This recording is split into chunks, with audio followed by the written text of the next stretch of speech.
बड़ा सौदा में आप सबका स्वागत है। और भारतीय बाजारों के खुलने की तैयारी। प्री ओपनिंग सेशन में एसजेएक्स निफ्टी पर है दबाव 22 अंकों का। अरे ये तो सुधर ही नहीं रहा और धीरे धीरे नीचे ही जा रहा है। तो कमजोर शुरुआत तो होगी और एशियाई बाजारों में देखिए सब जगह लाल निशानी नजर आएगा आपको, कहीं कोई है नहीं। और आज अच्छा जापान में छुट्टी है, वहां पर वहां के राजा का जन्मदिन है इसलिए छुट्टी है। हमारे यहाँ भी प्रकाश जी ऐसा कुछ होना चाहिए, प्रधानमंत्री या फिर राष्ट्रपति का जन्मदिन हो उस दिन छुट्टी मिले तो क्या कहते हैं। बाजार कमजोर है तब तो हो जाना चाहिए। यहाँ पे लोग अपने जन्मदिन पे छुट्टी तो लेते ही है। नहीं ये गलत बात है। नहीं हेमंत जी ने कभी ली, हमने कभी नहीं। बिल्कुल हम तो काम करते हैं भाई। अच्छा एनीवे तो अच्छा ये तो है शुरुआत। अच्छा एक और जो आज 99 का आप टारगेट दे रहे थे मैक्स, वैसे एक कल 99 का फिगर इंपॉर्टेंट है, वो है रुपए का 67.99 68 के पास जाकर कल बंद हुआ है बिल्कुल। तो आज देखते हैं रुपए में क्या रुझान रहता है सुबह सुबह कारोबार में। प्री ओपनिंग सेशन की शुरुआत भी होगी, स्टॉक 2020 का अपडेट भी मिलेगा और 9:15 के बाद हमारे एक्सपर्ट्स आ रहे हैं। बागले साहब दिल्ली से हैं और प्रकाश दीवान जी, सुमित जैन साहब तो हमारे साथ स्टूडियो में हैं और दिल्ली से अब राकेश बंसल जी भी जुड़ गए हमारे साथ। तो राकेश जी अब आपसे शुरुआत की जाए। पहले तो बताइए कौन से स्टॉक्स चुने आज आपने ट्रेडिंग के लिए।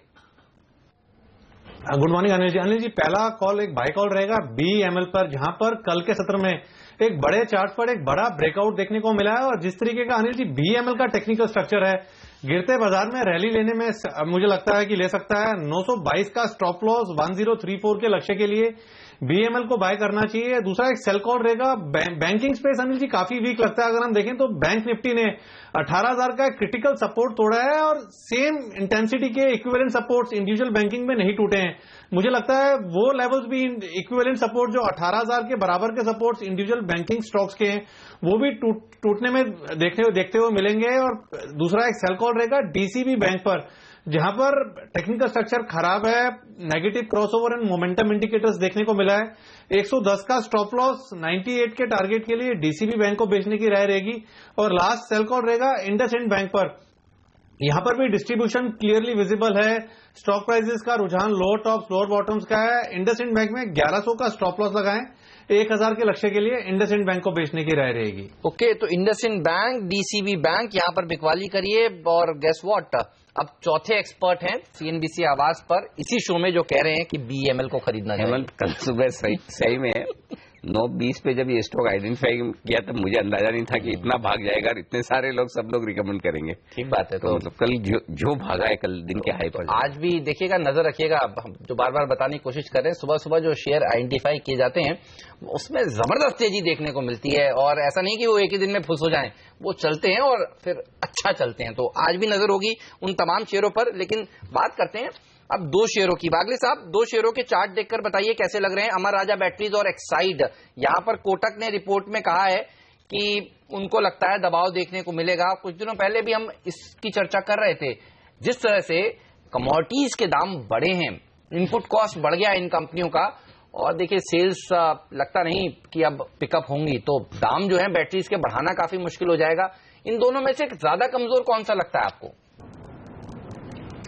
हेमंत, अमर राजा में मेरा 2 दिन पहले सेल था और मैं उसी में मेंटेन करूंगा। हालांकि कल गिरा है, मैंने सेल दिया था आई थिंक 885 लेवल्स पे और मेरा 860 का टारगेट आ चुका है, जो मैं 840 835 में रिवाइज करना चाहूंगा। एक्साइड इतना वीक नहीं लगता है। दोनों में अमर राजा बैटरी ज्यादा वीक लगता है। तो अमर राजा बैटरी बेचना ज्यादा ठीक है, कोई बात नहीं, एक बेच देंगे। दोनों बेचना जरूरी भी नहीं। चलिए निफ्टी में शुरुआत करते हैं। प्री ओपनिंग सेशन में किस तरह के संकेत आ रहे बता दें आपको। और अब से 10 सेकंड में शुरुआत होगी प्री ओपनिंग सेशन की। रुपए की शुरुआत पर ज्यादा नजर रखना जरूरी, क्योंकि 68 के मनोवैज्ञानिक स्तर पर जाकर कल बंद हुआ है, तो आज थोड़ी रिकवरी होना जरूरी है। देखते हैं रिकवर हो पाते हैं या नहीं। पहली टिक आपकी स्क्रीन पर सेंसेक्स और निफ्टी पर आती हुई 10 अंक नीचे सेंसेक्स है, 10 अंक ऊपर निफ्टी। निफ्टी अब 45 अंक ऊपर है। क्या बढ़ा है? ओके, 5.5% HUL ऊपर है, 4% टेक महिंद्रा ऊपर है, ONGC 2% मजबूत है और सन फार्मा में 1.25% की मजबूती है। विप्रो 4.5% नीचे, रिलायंस 2.5% नीचे और NTPC में 2.5% का नुकसान। तो ये 2-3 स्टॉक है नीचे की तरफ एक्शन में दिख रहे हैं। इन्फोसिस थोड़ी खरीदारी दिखाता हुआ, टाटा स्टील थोड़ी खरीदारी दिखाता हुआ, 67.93 6 पैसा मजबूत, 68 के लेवल को होल्ड कर लिया कम से कम सुबह सुबह। तो खराब नहीं खुले ये कह सकते हैं आप बाजार में, क्यों है? बिल्कुल, तो देखना होगा ये ट्रेड्स थोड़े सेटल हो जाए। लेकिन एक और शेयर है जो फोकस में रहने वाला है और वो है रिलायंस कैपिटल का। प्रकाश दीवान जी, आप कैसे देख रहे हैं इस खबर को?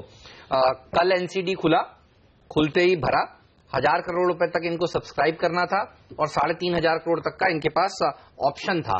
4000 करोड़ रुपए आते ही इन्होंने आज कर दिया बंद अभी से। लेकिन जो भाव है, जो कूपन है, यानी जो ब्याज दर ये दे रहे हैं उस एनसीडी के लिए, वो थोड़ी ज्यादा लग रही है। 8.7 से 9.4%, इतने ऊंचे ब्याज पर पैसा ले रहे हैं, तभी तो रिस्पॉन्स ऐसा है। हाँ, सो अब कंपनी की कितनी क्षमता है इसके ऊपर स्प्रेड कमाने की जब लेंड करते हैं और क्वालिटी भी मेंटेन करने की, वो थोड़ा सा देखना पड़ेगा मुझे।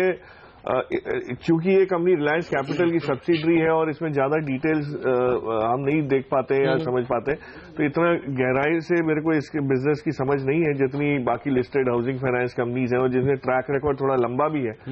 ये छोटा सा बिजनेस है, इसको बढ़ाने के लिए कुछ भी अब करना पड़ेगा क्योंकि ये थोड़े से पीछे रह गए in terms of scale up.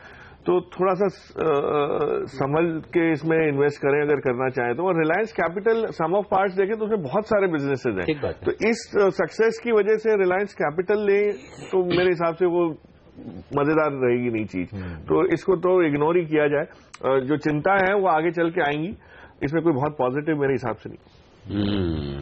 तो चलिए, पॉजिटिव कुछ दिख नहीं रहा है, पॉजिटिव सिर्फ इतना ही कि पैसा मिल रहा है बस कि भाई कुछ भी। अच्छा, लेकिन इसमें पैसा लेना भी बड़ी मुश्किल वाली बात है। नहीं, पैसा बहुत है। हाँ, पैसे तो आप ब्याज देने ज्यादा नहीं दोगे तो। अच्छा, दूसरा बैंक अगर सस्ते में होम लोन देगा और ये इनकी कॉस्ट ही 8.7% की है, तो 8.7% पर इतने ऊंचे भाव पर पैसा लेने की क्या जरूरत है? नहीं, ये इंटरेस्टिंग चीज है रिलायंस कैपिटल के लिए। और ऐसा भी नहीं कि खाली रिलायंस कैपिटल को ही इशू में बहुत पैसा मिला, उससे पहले आईबुल हाउसिंग और डीएचएफएल दोनों के और भी ज्यादा।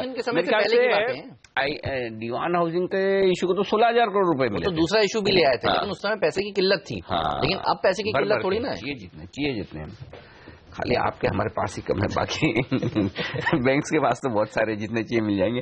चलिए अब देख लेते हैं हम स्टॉक 2020 का अपडेट भी आज देखते हैं। बड़ा इंटरेस्टिंग होगा आज किस तरह की टीम बनी है। बल्लेबाज है, कुछ गेंदबाज भी आए हैं टीम में, किन को जगह मिली है। फिर से आज का मैच खेला है नीरज और हेमंत ने, और देख लेते हैं आज के टॉप 20 ट्रेडिंग आइडियाज।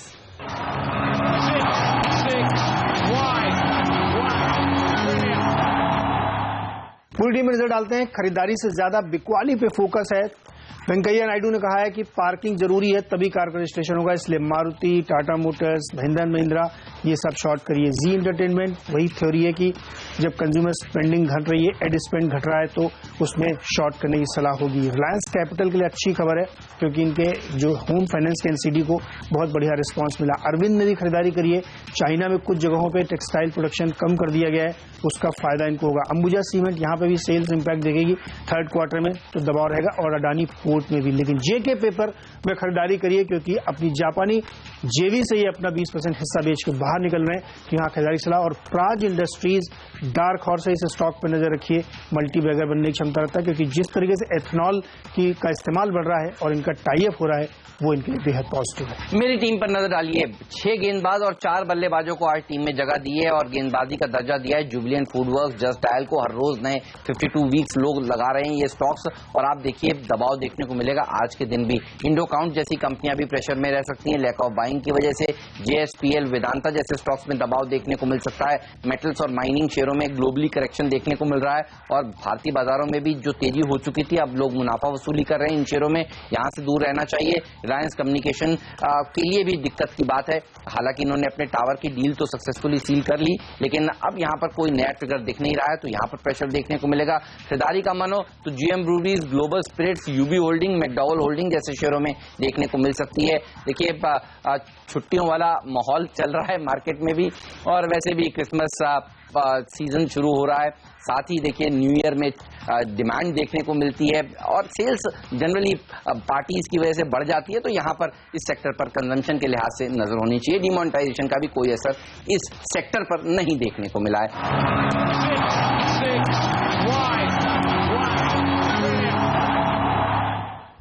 पहला छुट्टियों वाला थीम जो है eat drink and B Mary वाला थीम है। ये बताइए दंगल देखने जा रहे हैं आप, क्योंकि आमिर खान की मूवी भी रिलीज हो रही है? देखो मैं है ना बहुत सेफ रहने वाला आदमी, तो मैं तो क्या करता हूँ, वैसे तो चांस बहुत कम है कि कोई ये कहेगा कि ये मूवी अच्छी नहीं है। थीम और आमिर खान परफेक्शनिस्ट है, लेकिन मैं जब तक 2-3 रिव्यू ना देख लूँ ना तब तक मैं मूवी देखता नहीं, क्योंकि बिना रिव्यू के मूवी देखने की रिस्क जो एक तो सबसे बड़ी बात 3 घंटे आप जो और आना जाना और सब मिला के मुंबई में ट्रैफिक में 4-4.5 घंटे खराब करना।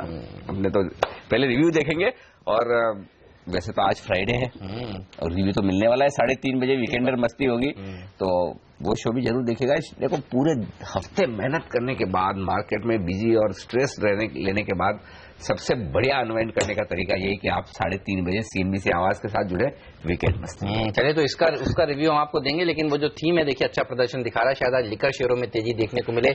जेके पेपर, ये नीरज की टीम का फ्रीड शेयर था, 5% मजबूती के साथ खुलने की तैयारी। ट्रेंड में देख रहा था लिकर शेयरों में, हेमंत जरा मुझे बताइएगा सही है कि नहीं ये ट्रेंड? जिस दिन आप छुट्टी पे होते हैं, नेक्स्ट डे जब आप ज्वाइन करते हैं उस दिन आपकी टीम में लिकर, प्रकाश आपने भी नोटिस किया ये? जी, तो वो ऐसा होता है ना कि चैनल चेक रेलेवेंट हो जाते हैं कि अब क्या हाल है लिकर कंपनीज का और लिकर प्रोडक्ट्स का। सही है। चलिए आज लिकर शेयरों पर रखिए नजर, बड़े एक्शन में रह सकते हैं तमाम शेयर। अच्छा, ये स्टॉक्स में मेरे ख्याल से वागले साहब के तो सारे स्टॉक्स हो चुके हैं। दीवान साहब ने एक दिया है मैक्स वेंचर्स, और भी कोई सर बढ़िया शेयर जो लॉन्ग टर्म के लिए आपको अच्छा लगता हो? मेरे ख्याल से फार्मा में मुझे लगता है एक वापसी आएगी ट्रेंड की, बट ऑफकोर्स लोग थक चुके हैं इस सेक्टर से, मायूसी काफी है। बट सिलेक्टिवली अगर आप देखें, मुझे अभी भी सिंजीन बहुत पसंद है। बीच में 600 के ऊपर भी आया था, अब थोड़ा रिट्रेस हुआ है, तो और गिरावट आती नहीं है इस स्टॉक में, अच्छा खासा वो है, ले सकते हैं। और दूसरा lupin of course is a evergreen stock जो एक्यूमुलेट किया जा सकता है लोअर लेवल। अच्छा, आज फार्मा कंपनियों में खबरें काफी सारी हैं। ऑरोबिंदो फार्मा को US FDA की मंजूरी मिली है एक दवा के लिए, डॉक्टर रेड्डीज को एक दवा के लिए US FDA की मंजूरी मिली है, और सन फार्मा के साथ भी खबरें हैं कि उन्होंने करीब 1.3 करोड़ प्रेफरेंशियल शेयर्स लिए हैं US की एक कंपनी में। तो ये 3 कंपनियां जो खबरों के दम पर आज फोकस में रह सकती हैं। इन तीनों में राकेश कोई शेयर जो आपको पसंद हो? ऑरोबिंदो फार्मा, डॉक्टर रेड्डी, सन फार्मा, और ओवरऑल फार्मा के शेयर किस तरह से प्रदर्शन दिखा रहे हैं? हेमंत जी, अगर आप इन फार्मा की बात कर रहे हैं, अरविंदो फार्मा, सन फार्मा, डॉक्टर रेड्डीज लैब, यहाँ तीनों में रुझान पॉजिटिव नहीं है, और किसी तरीके का ऐसा टेक्निकल स्ट्रक्चर नहीं है कि इन तीनों स्टॉक्स के अंदर मौजूदा स्तरों पर बाइंग की जाए। एकमात्र स्टॉक जो फ्रंट लाइन स्टॉक जो वायदा बाजार में है, जिसने एक ब्रेकआउट दिखाया हुआ है, वो है ग्लेनमार्क फार्मा, जहां पर नीचे में 900 रुपीज के अराउंड एक अच्छा सपोर्ट है, but at the same time ऊपर में 958, 960 के अराउंड 958, 960 के अराउंड एक स्ट्रॉन्ग सप्लाई एरिया है। अगर फार्मा में कुछ फ्रंटलाइन फार्मा में कुछ बाय करना हो तो मुझे लगता है करेक्शन में ग्लेनमार्क फार्मा को बाय करके चलना चाहिए। ओके, ग्लेनमार्क फार्मा में खरीदारी करें अगर आपको कुछ खरीदना ही है तो, और कुछ ना खरीदना तो कोई दिक्कत वाली बात नहीं। ये श्रीराम ट्रांसपोर्ट, जरा इसके बारे में बताइए जैन साहब, क्या इसे शॉर्ट किया जाए? कल मॉर्गन ने कितने 25 लाख शेयर बेचे 813 में। जी, यहाँ पर श्रीराम ट्रांसपोर्ट फाइनेंस को मैं सेल करने की तो सलाह नहीं दूंगा। एक जो है इसका एक 790 जहां पर ये आज फिलहाल खड़ा है स्पॉट में, वहां पर एक अच्छा सपोर्ट जोन है स्टॉक के लिए, और थोड़े दिन पहले इसके अंदर एक ब्रेकआउट भी आया था, और मैं सोच रहा हूँ यहाँ से करीब एक 850 से 900 के बीच में ये स्टॉक जा सकता है। तो यहाँ पर तो फ्रेश सेल तो मेरा नहीं रहेगा। ओके, श्रीराम ट्रांसपोर्ट फाइनेंस पर ये रहा है, लेकिन आज देखिए कमजोर क्या हो रहा है। ऑटो कमजोर हो रहे हैं, जैसा कि हम आपको बता रहे थे कि सरकार की तरफ से अब एक नई नीति के ऊपर वो काम कर रहे हैं कि पहले पार्किंग हो तभी गाड़ी आप खरीद सकेंगे। M&M दबाव में खुलेगा, मारुति, टाटा मोटर, ये तमाम शेयर देखिए प्रेशर में खुलने वाले हैं। अच्छा, कोटक महिंद्रा बैंक, ये स्टॉक भी फोकस में है। आयकर विभाग की नजर है इस बैंक के ऊपर, इस तरह की रिपोर्ट्स आई हैं। करीब 70 करोड़ रुपए मिले हैं और कुछ फेक अकाउंट्स मिले हैं। तो नोटबंदी के बाद प्रकाश, हमने कई बैंकों के नाम सुने, सबसे पहले एक्सिस बैंक के नाम आए, एक्सिस बैंक के शेयर में बड़ा करेक्शन भी देखने को मिला जी, और भी कई बैंकों के नाम आए, और अब कोटक महिंद्रा बैंक का नाम भी सरप्राइजिंगली सामने आ रहा है। ये बताइए, इन सब खबरों को आप किस तरह से रीड कर रहे हैं? ये हो सकता है अल्फाबेटिकली चल रहा हो, बट मुझे लगता है कि ये phenomena is not specific to a bank, it is specific to people in the bank. बिल्कुल ठीक है। अब वो कहीं ना कहीं किसी के जहन में ये आया कि अपॉर्चुनिटी है, थोड़ा जल्दबाजी करके पैसा कमाने का इजी वे है, तो वो अट्रैक्टिव, वो कोई सोल्यूशन, जो जुगाड़ की जो आपने पहले बात की थी, तो जुगाड़ का ये फॉल आउट तो हमेशा रहता ही है कि कहीं ना कहीं कुछ उल्टा सीधा काम करके कमाने के लिए लोग इच्छुक रहते हैं। बट आई थिंक बैंक के फंडामेंटल्स अगर आप देखें तो it will not alter anything beyond sentiment. मतलब एक थोड़ा सा वो रहता है कि आप अकाउंट खुलवाने जाएंगे तो आप सोचेंगे कि एक्सिस बैंक में कोई चोरी हुई थी, फला आदमी ने कमाया था और पैसा हो गया था। आई डाउट, या आप अकाउंट बंद करेंगे, मुझे नहीं लगता इससे इतना इम्पैक्ट होता है। हाँ, कॉर्पोरेट गवर्नेंस इश्यूज डेफिनेटली सामने आते हैं, वो सिस्टमिक इश्यूज है मेरे हिसाब से। ये आप ये कह रहे हैं कि जो इतना फोकस पूरा बैंकिंग सिस्टम का, बैंकिंग सेक्टर का केवाईसी पर है, नो योर क्लाइंट, उसकी जगह KYE करना चाहिए, नो योर एम्प्लॉइज, जो समीर अरोड़ा ने भी हाँ, ट्वीट किया था। बिल्कुल सही, वो ज्यादा सही है वो कर। लेकिन आप किसी अंदर घुस के कैसे देखेंगे, कैसे पता चलेगा? और ये अपॉर्चुनिटी पहले जब हमने किसी को हायर किया तब उसको भी नहीं पता था कि ऐसे कैसे रिएक्ट करेंगे, तो वो तो रहता ही है। बट मेरे हिसाब से इससे बैंकों के स्टॉक्स पे कोई असर नहीं पड़ा। ये ध्यान में रखें, आपके हमारे काम की बात यही है कि भाई ये तो अल्टीमेटली बैंक्स को हिट नहीं है। दिक्कत कब होती है? जब बैंक्स को ये नुकसान झेलना पड़े, तो बैंक्स को नुकसान नहीं होगा। हाँ, नुकसान इतना ही होगा कि कुछ एम्प्लॉइज निकाले जा सकते हैं, हेड काउंट कम ही हो जाएगा उससे, और हेड काउंट थोड़ा कम ही हो जाएगा। हाँ, उनका फायदा ही शायद फायदा ही है। लेकिन एक चीज मैं देखा था कि हेड काउंट की बात आपने की ना, जितने आजकल बैंक में लोग हैं ना, न किसी को रिकवरी की पड़ी है, न किसी को नया लोन देने की पड़ी है, न कोई और काम में लगे हैं। दो ही काम, जितने लोग ब्रांच में आ रहे हैं उनको हैंडल करें, जिनका ये काम है, और बाकी अंदर पीछे जो बैठे हुए केबिन्स में या रूम्स में, वो सारी रिपोर्ट्स और MIS बना के सरकार को, इनकम टैक्स को, सारे डिपार्टमेंट को भेजिए। ये हो रहा है बैंक से। बिल्कुल। तो बैंक का जो मूल काम है, पैसा लेना, डिपॉजिट लेना और आगे पैसा देना, कर्ज देना, उसको छोड़कर बैंक सारे काम कर रहे हैं। चलिए राकेश बंसल जी से पूछते हैं कि उनको क्या जेके पेपर में कुछ मौके दिख रहे हैं। जेके पेपर ने जापान की एक कंपनी के साथ ज्वाइंट वेंचर किया था 2012 में, और उस ज्वाइंट वेंचर में करीब 15 करोड़ रुपए निवेश किए थे, 20% हिस्सेदारी खरीदी थी और अब उसमें से निकल रहे हैं। चार्ट्स कैसे लगते हैं आपको? पेपर कंपनियों ने वैसे अच्छा प्रदर्शन दिखाया है नतीजों के दम पर भी। राकेश, क्या और तेजी हो सकती है इसमें? हेमंत जी, बिल्कुल अच्छे, इन्होंने एक अच्छा रनअप दिखाया, बट जेके पेपर के अंदर आप देखें तो टेक्निकली 86 के नीचे एक क्रैक देखने को मिल रहा है और डिस्ट्रीब्यूशन विजिबल है।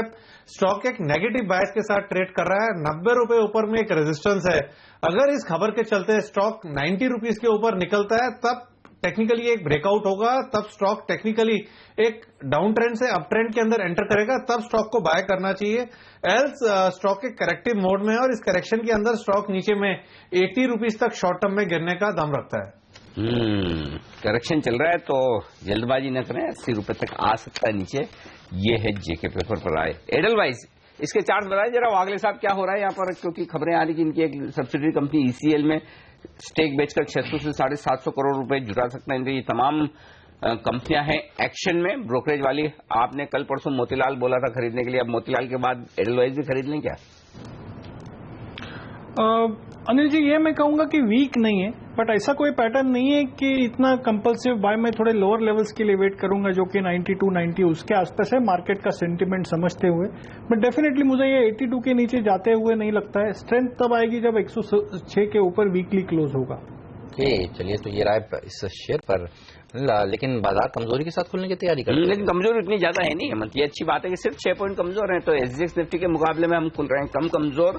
मिड कैप इंडेक्स एकदम फ्लैट है। हाँ, बैंक निफ्टी पर जरूर दबाव है, 45 अंकों का दबाव है, तो यहाँ पर थोड़े से नुकसान के साथ शुरुआत होने के संकेत है। लेकिन बाकी बाजार में उतना कोई खराब माहौल हो वैसा दिख नहीं रहा। तो प्री ओपनिंग सेशन में तो दिक्कत ये कि अच्छा, हम 3-4 दिनों से क्या सोचते थे कि खुलते मजबूत है, आखिरी 1 घंटे में खराब हो जाते हैं। कल वो सुन के खुल तो गए कमजोर, लेकिन वहां पर भी रिकवर नहीं हुआ। तो मतलब रोज कहीं भी खुले बंद होना खराब ही हो रहा। तो आज हफ्ते का आखिरी दिन है, अगर थोड़ा मूड चेंज हो जाए तो क्रिसमस लोग ज्यादा अच्छे तरीके से मना पाएंगे। प्रकाश दीवान जी के शेयर पर मैक्स वेंचर देखिए। बिल्कुल, तो चलिए शुरुआत करते हैं। भारतीय बाजारों की पहली टिक आपकी स्क्रीन पर आती हुई ONGC 1% ऊपर खुलता हुआ दिख रहा है और सन फार्मा, औरोबिंदो फार्मा में थोड़ी थोड़ी मजबूती है। भारतीय एयरटेल ऊपर है, ये खुलते हुए दिख रहे हैं ऊपर की तरफ। Tata Motors, Mahindra auto stocks बाजार में बैंड और यहीं पर नुकसान होता हुआ दिख रहा है। प्राइवेट बैंक्स में कोटक, इंडसइंड पे नुकसान है, तो ये दो शेयर ऐसे हैं जो कमजोरी की तरफ ज्यादा दिख रहे हैं। वायदा कारोबार के स्टॉक्स भी मैं देख लूं फटाफट कौन से स्टॉक सेक्शन में। जस्ट डायल, हेमंत ने कहा कि शॉर्ट कीजिए, ये नुकसान में है 1.25% टॉप लूजर। जेएसपीएल नुकसान में है। एसकेएस माइक्रो यानी कि भारत फाइनेंशियल इंक्लूजन में नुकसान है। आरकॉम की तेजी खत, जुबिलेंट फूड और गिर रहा है। टाटा मोटर्स और महिंद्रा में है नुकसान का माहौल। आइए मजबूत क्या है। जेन इरिगेशन 1.5% ऊपर, हेक्सावेयर 1% ऊपर, बीएमएल में तेजी बरकरार। सबके सब एक्सपर्ट बुलिश हैं। 1% का दमदार उछाल यहां पर बनता हुआ दिख रहा है। सरकारी कंपनियों में तेजी बरकरार है। बीएल, ओएनजीसी, ये सब के सब मजबूत खुलते हुए दिख रहे हैं। बिल्कुल बेहतरीन तेजी हो रही है। जेन इरिगेशन एक और ऐसा स्टॉक है जिसको बजट से होगा फायदा, लोग यहां पर खरीदारी करते हुए दिख रहे हैं 1.25% ऊपर। रिलायंस कैपिटल में 1% की मजबूती के साथ ये खुला है। जिस तरह से इन्होंने एनसीडी में चाहा था कि इनको 3,500 करोड़ रुपए मिले, 4,000 करोड़ रुपए मिल गए इनको, और देखिए इन्होंने एनसीडी कल खोलकर आज बंद भी करने का फैसला ले लिया, तो पूरा पैसा मिला है, इसलिए तेजी होती हुई नजर आ रही है। सन फार्मा देखिए 0.5% मजबूती के साथ खुला है। तो फार्मा शेयरों में Sun Pharma, Aurobindo Pharma, doctor Reddy's, इन तीनों में खबरें थी और इन तीनों में खबरों के दम पर आज मूव होते हुए। डीसीबी बैंक बेचने की राय दी थी राकेश बंसल ने, देखिए पिटाई हो रही है। बीईएमएल सारे के सारे चारों एक्सपर्ट ने कहा था खरीदिए, तेजी हो रही है। लिकर शेयर जैसा कि हम आपसे कह रहे थे अच्छा प्रदर्शन दिखाएंगे।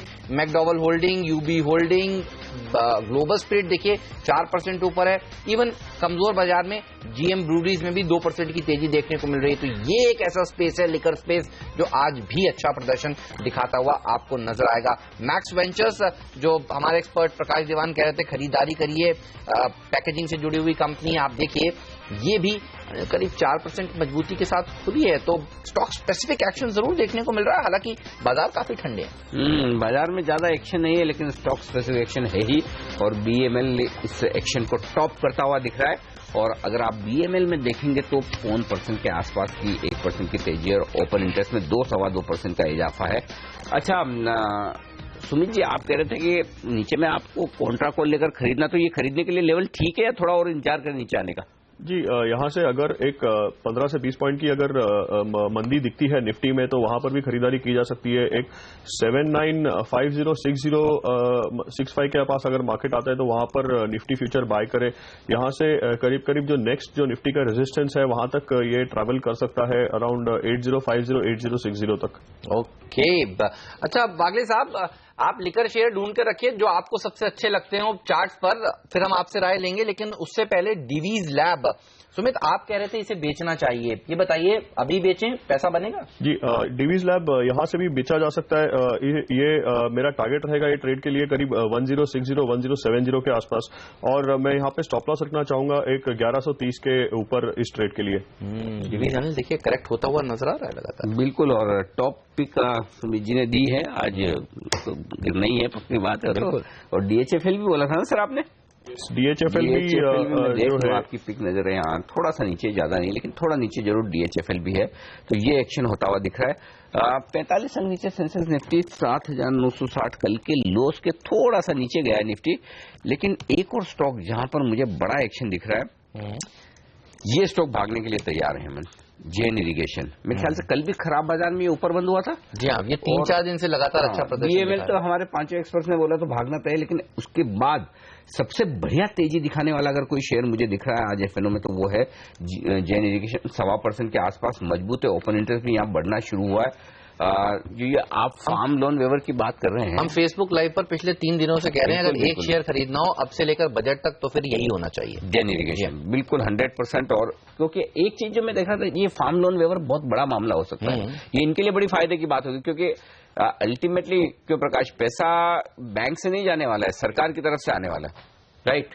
सरकार की कोई योजना में हो सकता है, और ये जो गरीब कल्याण बिल्कुल वो एक बड़ा कैंडिडेट हो सकता है। और देखिए फार्म लोन वेवर की जो मात्रा है वो 50 से 60 हजार करोड़ के करीब है और इतना तो अनुमान है कि इससे ज्यादा ही पैसा आपको। पिछली बार 52,000 करोड़ रुपए का फार्म लोन वेवर आया था। हाँ, पर इस बार जो इसमें लोन वेवर के लिए जो एलिजिबल लोन गिने जाते हैं उनकी अगर मात्रा देखें तो 50-60 हजार करोड़ रफली हो सकता है, आंकड़ा बड़ा भी हो, बट पॉइंट जैसे अनिल जी कह रहे हैं कि जिनके आउटस्टैंडिंग है उनके लिए, ये कंपनीज के लिए तो एंड ऑफ द डे चाहे वो सरकार दे कहीं से भी पैसा आ जाता है। तो इसमें एक और बड़ी चीज जो मुझे दिख रही है, आपको ध्यान है अभी हाल ही में एक खबर आई थी, तमिलनाडु सरकार ने क्या कहा था कि जो लोग गन्ने की खेती करना चाहते हैं उनके लिए माइक्रो इरिगेशन बहुत जरूरी हो जाएगा और ये कंपल्सरी भी होते जाएगा। हाँ, और ये कंपल्सरी होगा, ये कंपल्सरी अब होगा महाराष्ट्र में, क्योंकि बीच में ये खबरें आ भी रही थी कि महाराष्ट्र सरकार बहुत इसको क्लोजली ट्रैक कर रही है करना, क्योंकि इससे बड़ा फायदा होता है, बचत होती है। महाराष्ट्र, यूपी,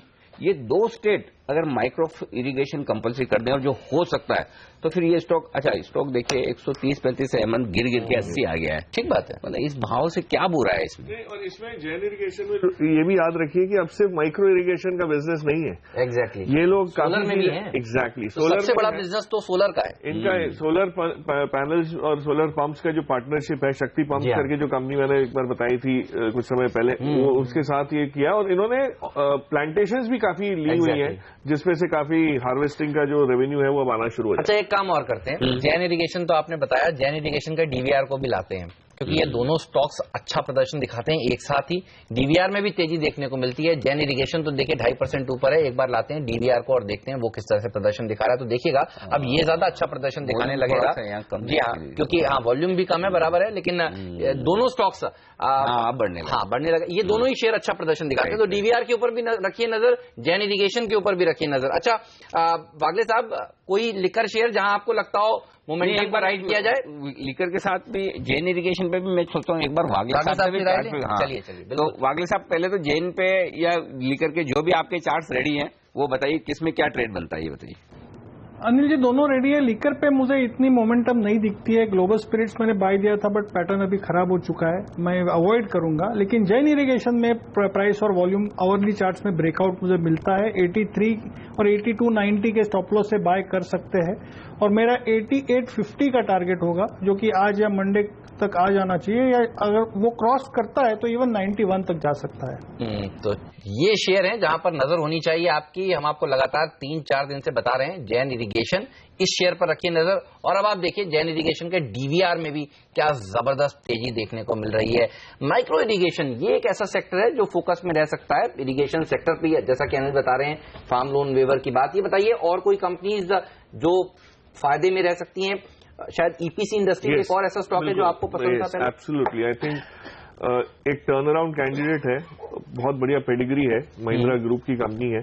मुझे लगता है कि उस पर फोकस अब बहुत एक्सट्रीमली स्ट्रांग रहेगा। ग्रुप का है भी फोकस ऑलरेडी है। इनफैक्ट पवन गोयनका उसका कारोबार संभालते हैं, मतलब as I think executive chairman. But point is कि ये स्पेस बहुत स्ट्रांग है और टर्न अराउंड इसके अंदर जब आपको दिखना शुरू होगा, आंकड़ों में ऑलरेडी पिछले क्वार्टर से एक इंडिकेशन तो जरूर आया था और स्टॉक अवेलेबल भी है रीजनेबल वैल्यूएशन पे। आपने बोला और ये शेयर भी बढ़ने लग गया, तो ये वो सेक्टर है जो सबसे अच्छा प्रदर्शन दिखा रहा है, बहुत ही 6% की मजबूती दिखा रहा है। अगर देखिए इसमें दो चीजें, एक बार इसके चार्ट लाकर दिखाते हैं तो समझ में आएगा। ये अभी देखिए ये पूरा सेक्टर एक साथ चलने लगा है। इसमें दो चीजें बहुत इंपॉर्टेंट है इस स्टॉक में।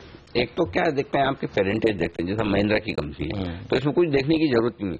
और महिंद्रा ग्रुप, एक चीज आप देखिए पिछले 4-5 सालों में, इनफैक्ट 2008-2009 के बाद कोई बड़ा ग्रुप ऐसा बचा नहीं जिसमें कॉर्पोरेट गवर्नेंस को लेकर सवाल न उठे, except Mahindra group, except even Birlas में कुछ जगह है, इवन टाटा में कुछ जगह है, हर जगह कॉर्पोरेट गवर्नेंस के सवाल उठे, लेकिन महिंद्रा एकमात्र ग्रुप ऐसा है जहां कभी कोई सवाल नहीं उठा, पहली बात।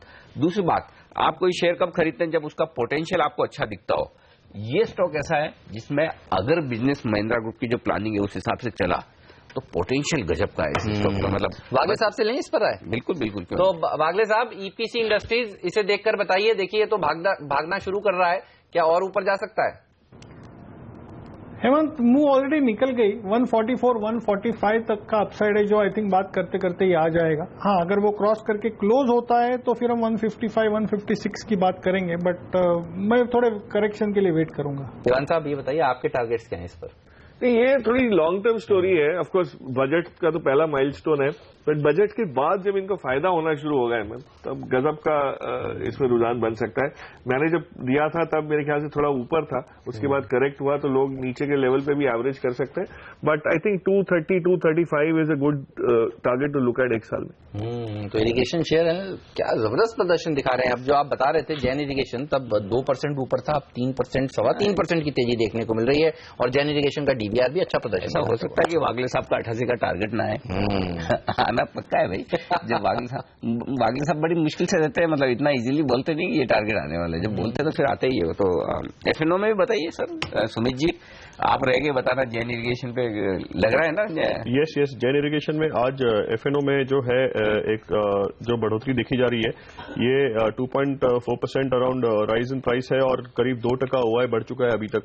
तो यहाँ से ये स्टॉक तो मेरे ख्याल से इंट्राडे में ही एक करीब 85-88 जा सकता है। 85 तो हो गया सर, 86 हो गया है। 88 है मेरा नेक्स्ट टारगेट। 88, हाँ। अब ₹1.5 आपकी जिम्मेदारी आगे बढ़ाने की इसको। तो ऐसे देखिए कमजोर बाजार में ऐसा कौन कहता है कि एक्शन नहीं है? थीम अच्छी होनी चाहिए आपके हाथ में, बस कहाँ एक्शन। जबरदस्त प्रदर्शन। जैन इरिगेशन 3.5% मजबूत, जैन इरिगेशन का डीवीआर 7.5% मजबूत, ईपीसी इंडस्ट्रीज ये एक और ऐसा स्टॉक है, ये सब इरिगेशन से जुड़े हुए शेयर हैं, और आप देखिए ये भी जबरदस्त प्रदर्शन दिखाता हुआ। और दूसरा सेक्टर लिकर सेक्टर, यहां पर भी जबरदस्त तेजी देखने को मिल रही है। अच्छा, एक चीज और नजर आ रही है ना, आज देखिए पीएसयू बैंक्स जो कमजोर थे उन्होंने अच्छा प्रदर्शन दिखाना शुरू किया है। पीएनबी 1.25% ऊपर, ओबीसी 1% ऊपर, यूनियन बैंक 1% ऊपर, आंध्रा देख लीजिए, आप नाम लीजिए पीएसयू बैंक्स का, और वो मजबूती की तरफ आज इशारा करते हुए नजर आ रहे हैं। पीएसयू बैंक्स चलने के पीछे कोई वजह तो नहीं है, क्या बहुत गिर चुके थे इसलिए आज उठ रहे हैं? प्रकाश, क्या वजह नजर आती है आज अचानक से देखिए यहाँ तेजी? I think farm loan waiver का इम्पैक्ट भी इस पे बहुत पॉजिटिव पड़ेगा, कि अगर बैंकों को नहीं देना है और प्रधानमंत्री तो इन्होंने जो लोन दिए हुए हैं उसकी तो भरपाई हो गई या सेट ऑफ हो गया, तो इनके लिए जो वीकनेस वाला एरिया है वो खत्म हो जाता है और नए पैसे लगाने का एक वापस जरिया शुरू होता है। पर थोड़ा सा लॉन्ग टर्म में ये इम्पैक्ट आएगा, इसको आप 6 महीने दीजिए, मुझे लगता है PSU banks can really surprise. तो ये जो सारा डीमोनेटाइजेशन का सबसे ज्यादा जो वजन है वो उन्हीं पे आया है। चाहे हम जैसे हम बात कर रहे थे बैंक एम्प्लॉयज ने जो झेला है इस सारा भीड़ को और इस कामकाज को, वो उसका फाइनली बेनिफिट भी बैंक्स को ही मिलेगा विद द सरप्लस लिक्विडिटी। तो आगे चल के ये री-रेट जरूर होंगे, क्योंकि as a percentage of lending इनके एनपीए घट जाएंगे और क्लीन अप जो है वो फ्रेश लोन से इम्प्रूव होता जाएगा। सो लॉन्ग टर्म पॉजिटिव जरूर, लॉन्ग टर्म पॉजिटिव। और सेंटा आ गया, अरे क्या बात है, सेंटा क्लॉज आ गए हमारे स्टूडियो में। बिल्कुल आ गए। वेलकम सेंटा, वेलकम सेंटा, क्या बात। कब से हम आपका इंतजार कर रहे थे। आप लोगों को सबको सेंटा की ओर से मैं 364 दिनों से आपका इंतजार कर रहा हूँ। 364 दिनों से। देखिए अब आप इतने अकलमंद हैं। वाह, मैरी क्रिसमस। पहले तो Mary Christmas, merry Christmas, merry Christmas. ये तुम्हारे लिए कुछ नहीं निकल रहा है, नहीं निकल रहा है, कोई बात नहीं। इसे तो आप आशीर्वाद दीजिए सेंटा अपना। मोबाइल अच्छा ले लो तुम्हारा गिफ्ट। कैश ना, क्या बात है। देखिए कैश का थोड़ा क्रंच है, इसलिए हम लोग बहुत कुछ डिफरेंट कर रहे हैं। वाह। ओ मेरे इसमें से एक स्टॉक भी निकलेगा आप सबके लिए, आप सबके लिए एक स्टॉक भी निकलेगा। अरे मेरा स्टॉक कहाँ गया? सेंटा आप तो सेंसेक्स निफ्टी निकाल दीजिए बस। Sensex Nifty? और ये नहीं सर, मैं बहुत अच्छा एक स्टॉक लाई हूँ, आप चिंता मत करिए। वाह वाह, ये है हमारा आज का पहला सेंटा स्टॉक, बजाज ऑटो। वाह क्या बात है। देखिए बाइक चला रहे, बना रहे हैं। नई वाली बाइक पसंद आई? बहुत अच्छी लगी नई वाली बाइक, बहुत बढ़िया। तो आपको भी 400 सीसी वाली बाइक पसंद है? 400 सीसी और किस में जाएगा? सेंटा 400 सीसी में ही जाएगा। तो वो बाइक भी पसंद है और इंटरनेशनल भी जा रही है कंपनी, अफ्रीका, अमेरिका, सब जगह। वाह, तो बहुत बढ़िया कंपनी है। कम से कम अगले क्रिसमस तक आप इसको होल्ड कर सकते हैं। वाह सेंटा, क्या बात है। हमें तो लगा था खाली आप अगर नहीं, आपने नहीं, शेयर भी बताएंगे। तो अगर आज सेंटा के बोलने पे आपने बजाज ऑटो का शेयर खरीदा तो अगले साल आपको मैरी क्रिसमस, मैरी क्रिसमस। बाइक merry Christmas. Merry Christmas, merry तो देखिए हम सबको सेंटा की तरफ से गिफ्ट मिल रहे हैं। मुझे तो कैश मिला है। मेरा तो ऐसा मन कर रहा है कि ब्रेक लेके फटाफट इन्हें खाऊं, लेकिन उससे पहले एक आध और स्टॉक जो बड़े एक्शन में आते हैं वो बताना जरूरी है। और अरविंद लिमिटेड ये स्टॉक देखिए जरा, इसमें क्या एक्शन हो रहा है। सुमित आपसे पूछूंगा क्योंकि स्टॉक 0.5% मजबूत हो, इससे पहले सेंटा के आते ही तेजी हो गई। सेंटा के देखिए ये क्या टाइमिंग है सेंटा की, वाह। हरे निशान में आ गया है सेंसेक्स और निफ्टी, और देखिए बैंक निफ्टी सब कुछ हरे निशान में लौटता हुआ दिख रहा है। और अरविंद लिमिटेड यहां पर बनी है जबरदस्त पोजीशन, 3% के आसपास की तेजी और स्टॉक मजबूत होता दिख रहा है। प्रकाश पहले तो आपसे ये पूछूंगा कि क्या जो डिमोनेटाइजेशन हो रहा है उससे ये ऑर्गेनाइज प्लेयर्स जो हैं, बड़े प्लेयर, ये और बड़े होंगे? इससे पहले ट्रेडिंग के लिहाज से फटाफट सुमित बता दें, खरीदना चाहिए मिस्टर डिपेंडेबल स्टॉक है, ये भी ऐसा है क्या? अच्छा, तो मैं यही सोच रहा हूँ ये भागा क्यों। चलिए अरविंद लिमिटेड में जो मैं आज एक बाइंग देख रहा हूँ 350 का जो कॉल है, जो 2.55 पैसे के आसपास चल रहा है। आज इंट्राडे के लिए इसमें बाइंग की जा सकती है, उसके लिए एक स्टॉप लॉस रख लें ₹1.70 के नीचे, और इसका टारगेट हो सकता है करीब ₹4 के करीब। ओके, तो ये वो स्टॉक है जहां पर अच्छी तेजी देखने को मिल सकती है। नीरज बता रहे थे अनिल कुछ चाइना का फैक्टर जिसके चलते कॉटन की कीमतें में चेंजेस हुए हैं। प्रकाश दीवान जी, आपको लग रहा है वो स्टोरी पता है, आप ही बताइए सर। नहीं, एक तो अरविंद में वो टेक्सटाइल का जो एंगल है वो है जो बहुत पॉजिटिव है। दूसरा ये है कि अरविंद अब एक्सपोर्ट ओरिएंटेशन जो अरविंद का हमेशा रहा है, it has been the largest denim manufacturer, largest poplin manufacturer, तो ये सब चीजों की कैपेसिटीज जब एक्सपोर्ट ओरिएंटेशन स्ट्रांग जब होते जाएगा और कहीं ना कहीं टेक्सटाइल पैकेज जैसे ही आता है, इसको बहुत बड़ा एक बेनिफिट मिलेगा, क्योंकि एक्सपोर्ट ओरिएंटेशन वाले ही सेक्टर वाले ही कंपनीज को थोड़ा सा झुकाव ज्यादा रहेगा। दूसरा जो अनिल जी ने कहा, अरविंद टेक्सटाइल से ज्यादा अब एक ब्रांड प्ले है, और हमने देखा था आईसीआईसीआई वेंचर्स के जो पुराने प्रमुख रहे हैं सुनीता रामकृष्ण, उन्होंने जो रेणुका रामनाथ, उन्होंने जो उनकी प्राइवेट इक्विटी फंड ने जो वैल्यूएशन पे अनिल इसमें अरविंद में स्टेक लिया, उससे साफ जाहिर है कि इसकी वैल्यू अनलॉकिंग जो है वो इंटैक्ट है। अब डिमोनेटाइजेशन में गिरावट हर एक चीज में इसलिए इसमें आ गई, पर मुझे ये नहीं समझ आया कि कैश में कौन लेता है जाके इतनी चीजें। ये तो हमेशा इनके स्टोर्स जो है आप देखिए तो बहुत ऑर्गेनाइज रिटेल के हैं, और उसमें कहीं ना कहीं वो डिजिटल पेमेंट बहुत जल्दी अडेप्ट हो जाएगा। तो आप शर्ट कैश नहीं है इसलिए तो नहीं लेंगे, या कोई नया गारमेंट नहीं लेंगे, ऐसा है नहीं। फेस्टिव सीजन का भी इम्पैक्ट इसमें रहेगा। तो मैरिज सीजन क्या, बिल्कुल। सो ब्रांड प्ले बहुत स्ट्रांग है इसका, अरविंद का ब्रांड प्ले बहुत स्ट्रांग है। उन्होंने जो चीजें लॉन्च की है उसकी वजह से ये तो लॉन्ग टर्म बेसिस पे एक्यूमुलेशन का आपको बहुत सुनहरा मौका मिला हुआ है, इसको लेके रख लीजिए और 2 साल 3 साल भूल जाइए। बेहतरीन कंपनी। सेंटा आया, देखिए तेजी हुई, सेंटा चला गया और देखिए लाल निशान में आ रहा है। सेंटा फिर आएगा लेकिन। अच्छा, 1 मिनट, एक स्टॉक और ओबीसी, ये स्टॉक देखिए सुमित, आप तैयार रखिएगा, क्योंकि ओबीसी आज एफएनओ के बैन से बाहर निकला है और पूरे बैंकिंग शेयरों में सबसे दमदार मजबूत अगर कोई सरकारी बैंक दिख रहा है तो मुझे दिख रहा है ओबीसी, यानी कि बैन से बाहर निकलते ही तेजी की पोजीशन बनना शुरू हुई। देखिए कहां खुला है और कहां ये स्टॉक ऊपर जा रहा है। 2% ओपन इंटरेस्ट में इजाफा हुआ है, 2.5 लाख शेयर बढ़े हैं और स्टॉक है मजबूत। खरीदना चाहिए यहां पर, यदि हाँ तो कितना ऊपर जा सकता है, सुनील बताइए आप। जी, यहाँ पर तो मैं ये स्टॉक खरीदने की सलाह नहीं दूंगा। जो ये ओपन इंटरेस्ट इसमें जो बढ़ोतरी हुई है, ये मेरे ख्याल से एक प्रॉफिट बुकिंग का नजरिया बन रहा है, और जब तक ये 110 के ऊपर ना जाए, यहाँ से मैं खरीदने की सलाह। हो गया सर 110 तो मेरा डेटा लेट है। हाँ, कोई बात नहीं। वागले साहब, आपके चार्ट पर 110 का इंपोर्टेंट कोई लेवल है क्या जो पार हो रहा है इस वक्त? ये देखिए 110 रुपए 25 पैसे, 110 रुपए 25-20 पैसे का भाव आया अभी। आई थिंक सुमित जी जो कह रहे हैं, और मैं उनके साथ सहमत हूँ, उसके ऊपर जब तक ना निकलता नहीं है, इतनी स्ट्रेंथ आ नहीं रही है उसमें, तो उसके ऊपर ही तेजी करे, बिकॉज ये मुझे इतनी स्ट्रेंथ नहीं लग रही है ओबीसी में। भारत फाइनेंशियल इंक्लूजन, जिसको पहले आप एसकेएस के नाम से जानते थे, आप देखिए कल भी यहाँ दबाव था, पिछले हफ्ते भी प्रेशर देखने को मिल रहा था, आज भी एफएनओ में लूजर्स में आपने जो डीसीबी बताया उसी का साथ दे रहा है ये भारत फाइनेंशियल इंक्लूजन। क्या ये और कमजोर हो सकता है? आप कैसे रीड कर रहे हैं इन चार्ट्स को?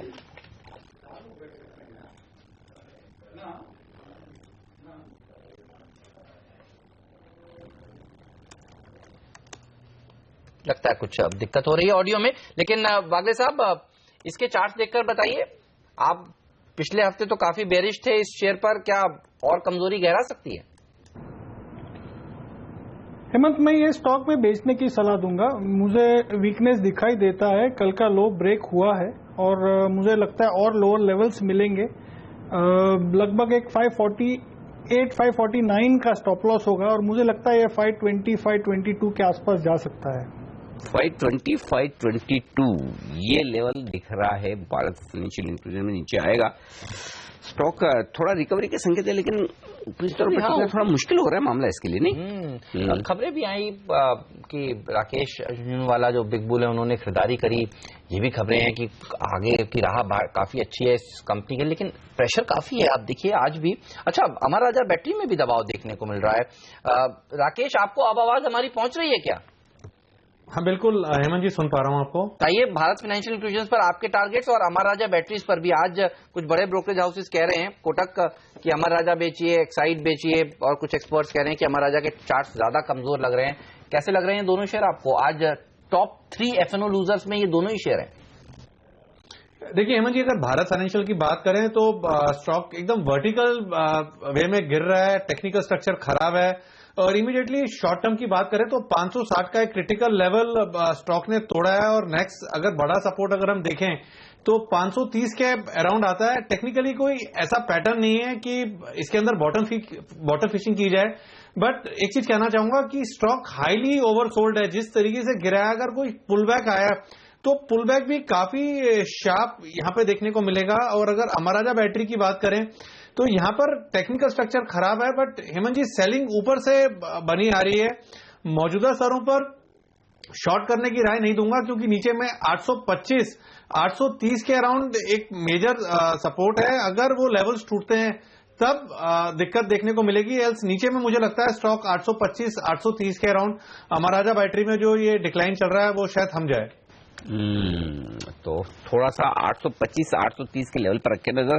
बाजार कोशिश तो करा हरे निशान में आने की, लेकिन थोड़ी थोड़ी प्रॉफिट बुकिंग आती है। लेकिन 2 स्टॉक और मेरे रडार पे हैं जहां पर बड़ा एक्शन हो रहा है। अब इस बड़े एक्शन में आपके लिए ट्रेडिंग के मौके हैं क्या, ये मैं पूछने वाला हूं हमारे चारों एक्सपर्ट से। लेकिन उससे पहले एक छोटा सा ब्रेक।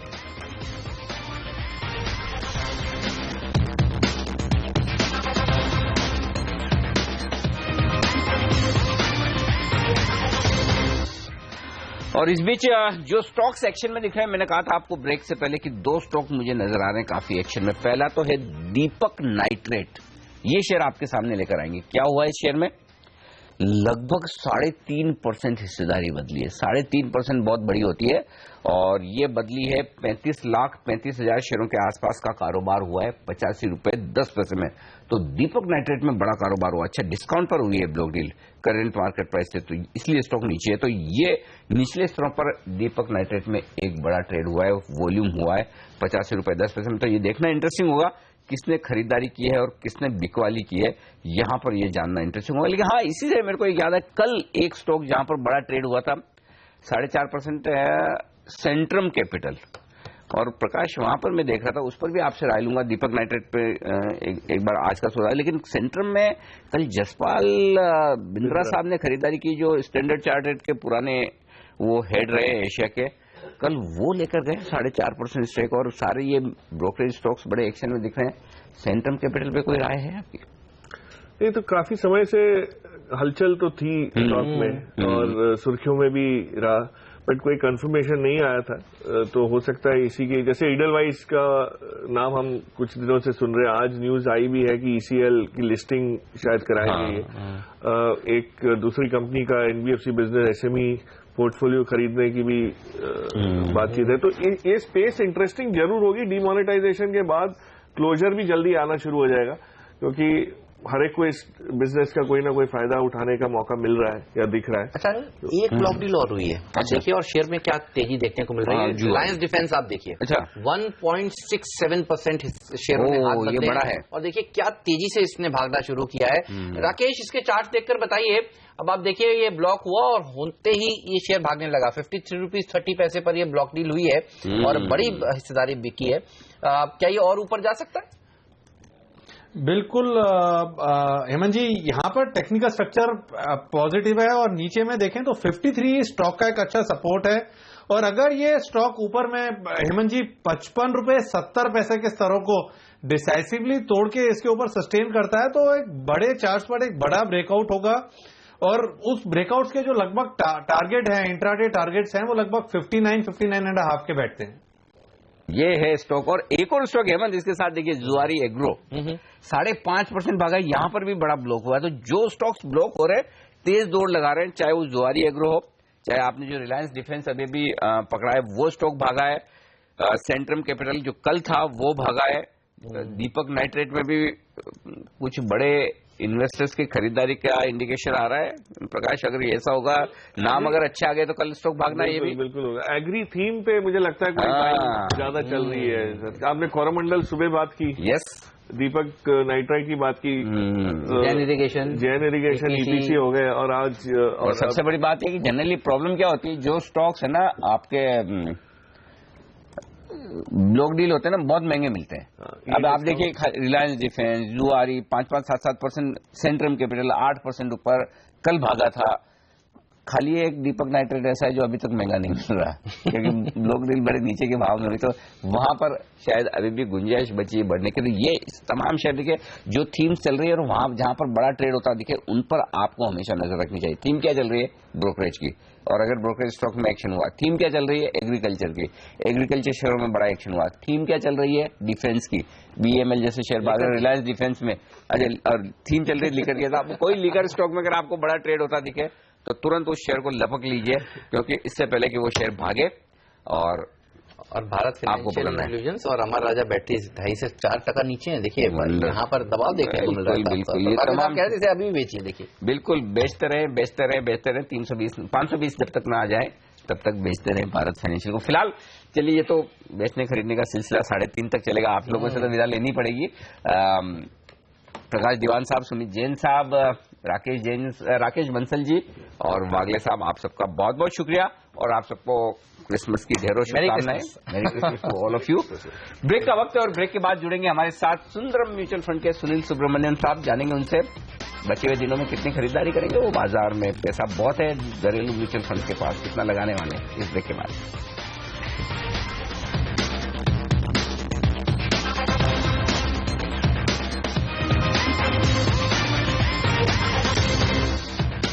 बाजार कमजोर होते हुए दिख रहा है, 75 अंक नीचे, सेंसेक्स पर 25 अंकों का नुकसान, निफ्टी पर तो शुरुआती थोड़ी मजबूती खत्म होती दिख रही है। लेकिन एक स्टॉक बजाज ऑटो, ये है हमारे सेंटा की आज आपके लिए पिक। और थोड़ी देर पहले आपने वो एक्शन देखा होगा जब सेंटा हमारे स्टूडियो में आया और उन्होंने कहा कि देखिए केआर चौकसी की तरफ से इस क्रिसमस पर आपको अगले क्रिसमस तक खरीदारी करने की राय बजाज ऑटो में है। तो बजाज ऑटो ये शेयर है जो आपको अपने पोर्टफोलियो में रखना चाहिए। बिल्कुल, तो ये स्टॉक्स अच्छा प्रदर्शन दिखाएगा। 1 साल के लिए अच्छी तेजी यहां पर देखने को मिल सकती है। बाजार पर नजर रखिए, बाजार थोड़ा ठंडा कारोबार कर रहे हैं। पिछले 7 दिन भारतीय बाजारों के लिए काफी मुश्किल भर रहे हैं, लेकिन एक चीज जो नजर आ रही है साफ तौर पर वो ये है कि घरेलू म्यूचुअल फंड्स का भरोसा अभी भी बना हुआ है। चलिए एक दिग्गज एक्सपर्ट से बात करते हैं। सुनील सुब्रमण्यम साहब सीईओ हैं सुंदरम म्यूचुअल फंड के, वो हमारे साथ जुड़ चुके हैं और उनसे जानते हैं कि क्या वो खरीदारी का सिलसिला जो म्यूचुअल फंड की तरफ से देखने को मिला वो अगले कुछ दिनों में भी जारी रहेगा। सर गुड मॉर्निंग, बताइए क्या व्यू बन रहा है आपका? बिल्कुल, देखिए इसमें 2-3 चीज है।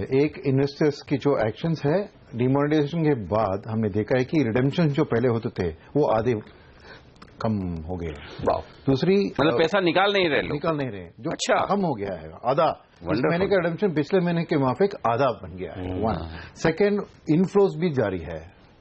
ओके, और तीसरी चीज आप सोच लीजिए, हमने इस महीने जैसे हमारी लक अब समझ लीजिए कि पिछले 1 महीने में हमने 2 न्यू फंड ऑफर लॉन्च किए माइक्रो कैप क्षेत्र में।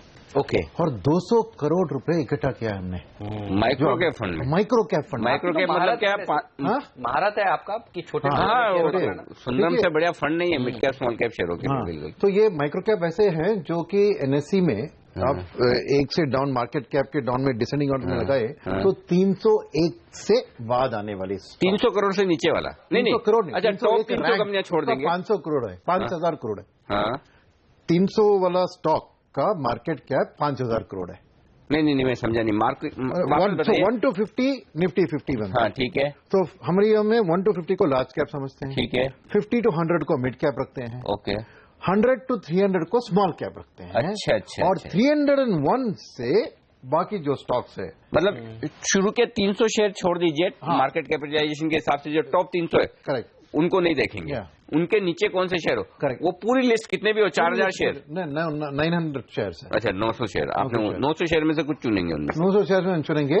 और ये 300 वाला स्टॉक, उसका मार्केट कैप है 5000 करोड़ आज। अच्छा, सब मिला के? नहीं, मिला कि नहीं, खाली एक वो स्टॉक था, ठीक है। तो आप कह रहे थे फर्स्ट 300 स्टॉक का टोटल मार्केट कैप होता है 88% ऑफ द मार्केट, ठीक है, बाकी 12% माइक्रो कैप में। तो आप बाकी 12% में वो कीचड़ में कमल ढूंढेंगे। एग्जैक्टली, बिल्कुल। अच्छा, और कोई सेक्टर उसमें समझ में आ रहा है या अलग अलग सेक्टर से हैं ये माइक्रो कैप में देखिए हाईएस्ट सेक्टर होती है कंज्यूमर, जिसका 10% शेयर है, यानी वेल डाइवर्सिफाइड है, कोई प्रॉब्लम नहीं है। और बात ऐसी है, देखिए अब जब मार्केट में करेक्शन हो रही है, इनको अब खरीदेंगे। मैं आपको ये एग्जांपल देता हूं कि 2003 से 8, जबकि हमारी इकोनॉमी और मार्केट बहुत बढ़िया, यानी सेंसेक्स 3000 से 21000 तक पहुंची ना, उस टाइम में 74 माइक्रो कैप स्टॉक ने 10 गुना बढ़त दिया मार्केट कैप में, और 21 ने 7 गुना और 21 ने 5 गुना, यानी कुल मिलाकर करीबन 115 स्टॉक ने 5 गुना से बेहतर इन 4 साल 5 साल के टाइम फ्रेम में मल्टीबैगर रिटर्न दी। तो जब आपको एक ग्रोथ एट रीजनेबल प्राइस, यानी इकोनॉमी की अगर ये डिमोनेशन ये का चक्कर 6 महीने 9 महीने चलेगा, उसके बाद इंडिया की फ्यूचर में आपको कोई डाउट है? ना बिल्कुल तो अगर आज आपको करेक्शन में स्टॉक्स मिल रही हैं, आप खरीद लेंगे। ये फंड जो हमने लॉन्च किए 4 ईयर क्लोज एंडेड है। सर नाम बताइए। क्लोज एंडेड है क्या? नाम क्लोज एंडेड है, ओपन एंडेड में थोड़ी हम डाल सकते हैं। माइक्रो कैप पे तो ओपन एंडेड नहीं कर सकते, बराबर, बाय एंड होल्ड करना है। क्या नाम क्या रखा फंड का sir? Sundaram select micro cap. Sundaram select तो आप हर फंड में लगाते ही हैं। Sundaram select micro cap fund, ये इंटरेस्टिंग है, लेकिन इसमें एक ध्यान रखिएगा, देखिए, और वो बहुत इंटरेस्टिंग है, ये तो आपकी मेहरबानी कि आपने 4 साल का ही लॉक इन रखा है, नहीं तो माइक्रो कैप में तो 5-7 साल का लॉक इन भी हो तो बड़ी बात नहीं, क्योंकि इसमें क्या है, देखिए छोटे छोटे स्टॉक्स जो आपके हमारे बस की बात तो है नहीं कि कौन सा, अच्छा खरीद भी लें, एंट्री कब करना है, एग्जिट कब करना है, वो पता नहीं चलता। दूसरा, कंपनी में कभी भी कुछ खराबी आ जाए, देखिए अल्टीमेटली तो चलाने वाले तो लोग जो है आदमी है ना, हम सब सोच समझ कर देखते हैं कि अच्छा होगा, लेकिन कभी भी कुछ खराब है तो फंड वालों को पता होता है कि भाई एंट्री एग्जिट कब करनी, तो इसलिए दिमाग न लगाएं।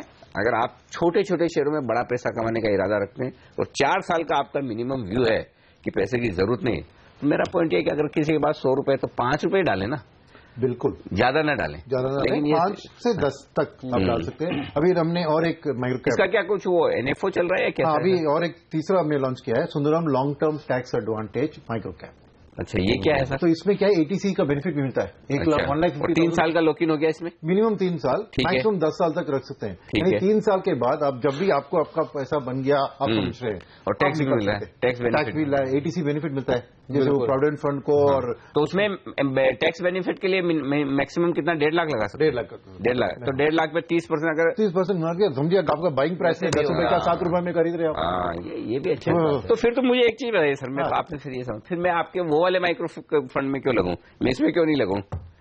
2 चीज है इसमें। देखिए मिड कैप फंड जो आप वो वाले, हमने माइक्रो कैप एक लॉजिक क्लोज हो गया, आज कल क्लोज हो गया, तो उसमें नहीं डाल सकते। अभी नया जो आया है उसी में डाल सकते हैं। क्लोज एंडेड फंड में वही है कि फ्रेश पैसा हम नहीं लेते, सही बात है। तो फिर रेगुलर मिड कैप फंड में क्या होता है कि वहां पे हम मिड, स्मॉल और माइक्रो तीनों क्षेत्र में वो ओपन एंडेड फंड होती है। तो अगर कब तक खुला रहेगा ये जो आप बता रहे हैं? ये मार्च 15 तक रहेगा, टैक्स वाला है ना, मार्च 15 तक खुला रहेगा, ताकि लोगों को 15 मार्च तक है, 15 मार्च। अच्छा एक चीज बताइए सर, दोनों फंड मैनेज कौन करेगा? फंड मैनेजर कौन है आपका? कृष्ण कुमार, हमारा कृष्ण कुमार है। हाँ, कृष्ण कुमार CIO जी है। बिल्कुल। देखिए कोई भी हमारे तरह माइक्रो कैप सेक्टर को जानता नहीं है, क्योंकि टोटल हमारी एक्सपोजर जो है, हमारी 10,000 करोड़ की इक्विटी AUM है, उसमें 2,500 करोड़ हमने माइक्रो कैप में लगाया है। ओवरऑल म्यूचुअल फंड में 88 स्टॉक्स चुने हमने। सो हमें जानकारी, इसको देखिए, हम 260 स्टॉक को एक्टिवली स्टडी करते हैं, उनमें से हमने 88 को चुन के इन पोर्टफोलियोज में लगाया है। ओके, चलिए ये तो बात हुई आपके फंड की, और निवेश करने के ये एक बेहतरीन तरीका है, इसमें आप धीरे धीरे करके पैसा डाल सकते हैं। लेकिन मार्केट पर अपना व्यू बताइए, अब से लेकर बजट तक का क्या? आप कह तो रहे कि पैसे लगा रहे हैं, लेकिन थोड़ा ज्यादा लगाइए ना, मतलब इतना बचा क्या करेंगे, इतना तो नीचे मिनट कब लगाएंगे सर? नहीं, धीरे धीरे लगाएंगे, क्योंकि अगले 2-3 महीने में बहुत ऐसी इवेंट्स है जिसके कारण जो स्टॉक्स हमने ऑलरेडी स्टडी कर चुके हैं, तो उसको राइट प्राइस में खरीदना चाहिए ना। ग्रोथ वाले स्टॉक्स है, उसकी इंटरनल हर स्टॉक का हम पी रेशियो कैलकुलेट करते हैं, ठीक है। उस पी रेशियो के नीचे अगर आता है तो खरीद लेते हैं। मेरा सीधा सवाल ये है कि सेंटर रैली तो हुई नहीं इमर्जिंग मार्केट्स में, प्री बजट रैली भारतीय बाजार में होगी या नहीं होगी? प्री बजट की रैली नहीं होगी, नहीं होगी। इस बार भूल जाना चाहिए, इस बार भूलना नहीं, क्योंकि एक ट्रंप का ये है, यूएस का भी स्थिति देखना है, और ये डिमोनेटाइजेशन का इम्पैक्ट बजट के ऊपर मैंने लॉटरी की तरह है, राइट। तो इस टाइम पे आप वेट करना चाहिए, बजट को में क्या करते हैं गवर्नमेंट देख लेना चाहिए। This is the wrong time for. ये आजकल ऐसा हो गया मामला है कि प्री इवेंट रैली होती नहीं है, पोस्ट इवेंट रैली होती, क्योंकि चाहे वो आप ब्रेक्जिट में देखो, चाहे डिमोनेटाइजेशन का देखो, चाहे आप ट्रम्प का देखिए, ट्रम्प साहब का देखो, रैली बाद में होती है। तो उम्मीद करने चलिए कोई बात नहीं, आपने प्री सेंटर रैली नहीं देखी, 25 तारीख के बाद ही बढ़ जाए सोमवार से मार्केट, तो भी हमें चलेगा। बजट के पहले ना बढ़े, ठीक पिछले साल की तरह बजट के बाद 6,800 पूरे साल लो बनाकर बनाएंगे तब भी चलेगा, बढ़ना चाहिए बस। चलिए सुनील सर, बहुत बहुत शुक्रिया आपका हमारे लिए वक्त निकालने के लिए, बाजार और अपने तमाम सेक्टर्स वगैरह पे अपनी राय देने के लिए।